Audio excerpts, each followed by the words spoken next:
साथियों जय हिंद। स्वागत है आप सभी का एक बार फिर से मेरे चैनल सैनिक सुविधा पर।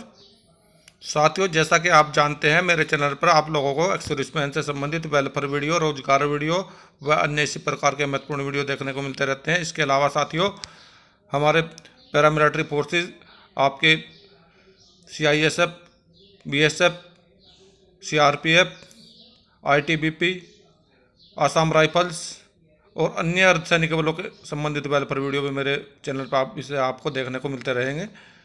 तो साथियों अगर आप चैनल पे नए हैं और आपने मेरे चैनल को अब तक सब्सक्राइब नहीं किया तो चैनल को सब्सक्राइब कर ले और उसका बेल आइकन ऑन कर ले ताकि आप सभी को मेरे द्वारा दी गई महत्वपूर्ण जानकारी मिल सके। साथियों आज के वीडियो में मैं बात करूँगा हमारे अर्धसैनिक बलों के बारे में।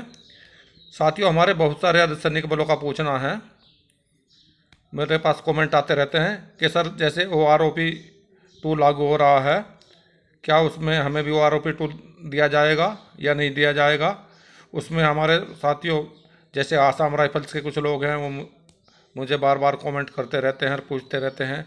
दूसरे का CRPF के, CISF के, BSF के, ITBP के और दोस्तों अन्य जो भी केंद्रीय सैनिक बल हैं जैसे हमारे रेलवे RPF वाले हैं, ये भी मुझसे क्वेश्चन पूछ रहे हैं। कई लोगों ने इस प्रकार के क्वेश्चन मुझसे पूछे हैं, क्या सर के अर्धसैनिक बलों को भी इसका फ़ायदा मिलेगा या नहीं मिलेगा।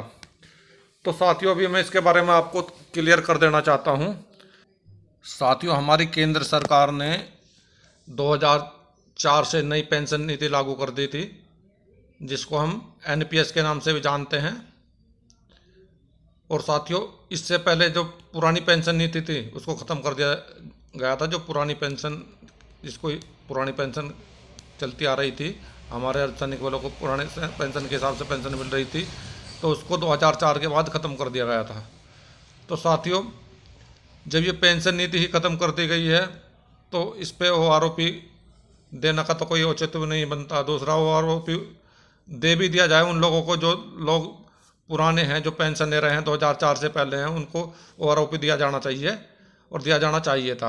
लेकिन साथियों इन्होंने इसमें हमारे अर्धसैनिक बलों को इससे बाहर रखा है। साथियों इसके बारे में हमारे अर्धसैनिक बल ने, उनके नेताओं ने कई बार इसके बारे में कोशिश की, कई बार हड़ताल के बारे में भी ज्ञापन दिया कि हड़ताल करेंगे, 15 अगस्त को इसके बारे में घोषणा की जाएगी।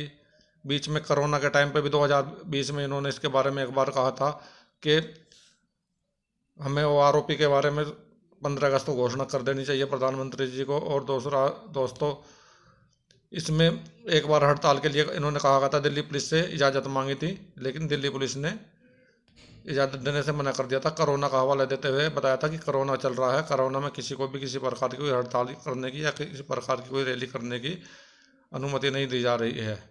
तो साथियों अगर आप अर्धसैनिक बल हैं और आपको OROP नहीं मिल रही है तो साथियों ये तो आपके लिए तो पैसे 2004 के बाद वालों के लिए NPS लागू कर दिए इन्होंने। तो इसमें साथियों NPS में OROP का कोई औचित्य नहीं बनता। लेकिन जो 2004 से पहले वाले हैं वो तो पुरानी पेंशन नीति के हिसाब से ही पेंशन ले रहे होंगे, उनके लिए OROP लागू हो सकती है, लेकिन लागू तभी होगी तब सरकार चाहे।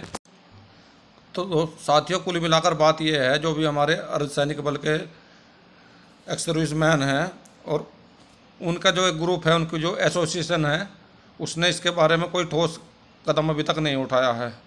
इसमें ज़रूरत है उनको ठोस कदम उठाने की, एकजुट होकर अपनी मांगे सरकार के सामने रखने की और उनको सरकार को समझाने की, अपनी बातों को इकट्ठे होकर एकजुट होकर अपनी बातों को इसमें समझाएं, तभी तो इसमें कोई रास्ता निकल सकता है।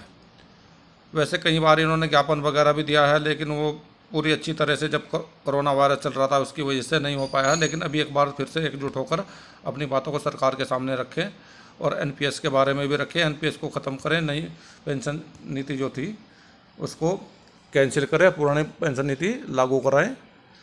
तो साथियों आप क्या राय रखते हैं इस बारे में कि हमारे अर्धसैनिक बलों को पुरानी पेंशन नीति के हिसाब से पेंशन दी जाए और उनको भी OROP दी जाए या नहीं दी जाए।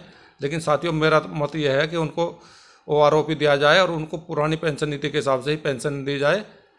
अगर आपका क्या मत है आप मुझे कमेंट करें, बताएं। और साथियों अगर आप एक्स सर्विसमैन हैं अपने पैरामिलिट्री फोर्सेस के। और आपको मेरी वीडियो अच्छी लगती है तो मेरे चैनल को लाइक करें, सब्सक्राइब करें, दोस्तों में शेयर करें, ताकि सब लोग इसका भरपूर फ़ायदा उठाते रहें। क्योंकि साथियों, मैं आपके लिए ऐसे महत्वपूर्ण वीडियो आगे लेके आता रहूँगा और आप उसका भरपूर फ़ायदा